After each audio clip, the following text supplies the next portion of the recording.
সাম্প্রতিক ভূমিকম্পের ধারাবাহিকতা বিবেচনায় দেশের সব তেল ও গ্যাস কূপের ড্রিলিং কার্যক্রম ৪৮ ঘন্টার জন্য স্থগিত করেছে কর্তৃপক্ষ। তবে তারা জানিয়েছে এই সময় গ্যাস সরবরাহ স্বাভাবিক থাকবে। রোববার এ নির্দেশনা দিয়েছেন বিদ্যুৎ, জ্বালানি ও খনিজ সম্পদ বিষয়ক উপদেষ্টা মোহাম্মদ ফাউজুল কবির খান। এমন তথ্য নিশ্চিত করেছে পেট্রোবাংলা।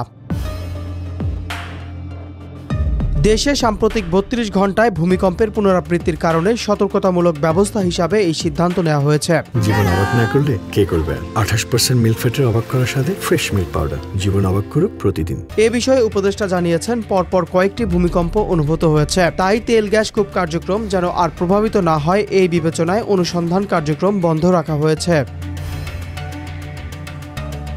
পেট্রোবাংলা জানিয়েছে, বিদ্যুৎ ও জ্বালানি উপদেষ্টার নির্দেশক্রমে আগামী ২৫ নভেম্বর সকাল ৮টা পর্যন্ত ৪৮ ঘন্টা অনুসন্ধান কার্যক্রম বন্ধ রাখা হয়েছে। এর মধ্যে যদি আবার ভূমিকম্প হয় তাহলে পরবর্তীতে অনুসন্ধান কার্যক্রম বন্ধ রাখার ব্যাপারে জানানো হবে। এদিকে সিলেট, চট্টগ্রাম ও নরসিংদী এলাকায় সব কূপে ড্রিলিং বন্ধের আলাদা নির্দেশনা পাঠিয়েছে পেট্রোবাংলা। বাপেক্স জানায়, ২ দিনের মধ্যে নরসিংদী জেলায় ৪টি ভূমিকম্প প্রমাণ করে ওই অঞ্চলের ভূস্তরীয় প্ল্যাটিলেট অত্যন্ত অস্থিতিশীল। এই সময়ে ভূমিতে যে কোনো ধরনের সামান্য কম্পনও ওই এলাকার ভূমিকে আরও অস্থিতিশীল করে তুলতে পারে।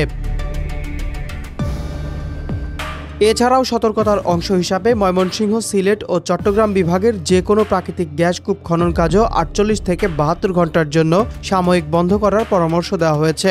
বিশেষভাবে নরসিংদী জেলার সব ধরনের ড্রিলিং কার্যক্রম ৪৮ থেকে ৭২ ঘন্টার জন্য নিষিদ্ধ রাখার সুপারিশ করা হয়েছে।